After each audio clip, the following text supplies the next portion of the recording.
បាទសូមគោរពពុកម៉ែអ៊ំពុំវិញបងប្អូនបាទកន្លែងនេះបានន័យថាជា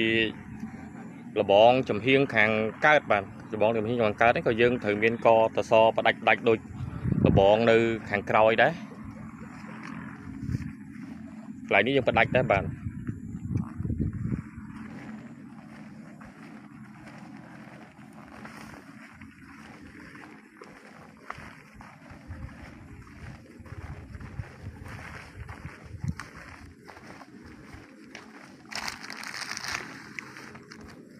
សម្រាប់កន្លែងនេះយើងផ្ដាច់មួយទៀត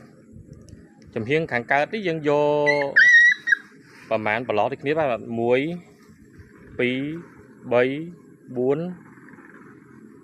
5បាទ5ប្រឡោះកន្លែងនេះយើងចែកដាច់5ប្រឡោះយើងផ្ដាច់មួយបាទ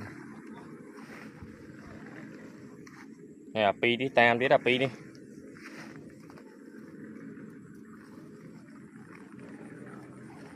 នេះបាទទៀតលំហែបាទទៀតលំហែគាត់រួចរាល់ហើយឥឡូវជូនអីវ៉ាន់មកដាក់ពេញតែម្ចាស់ទៀតអត់តន់មិននៅទេ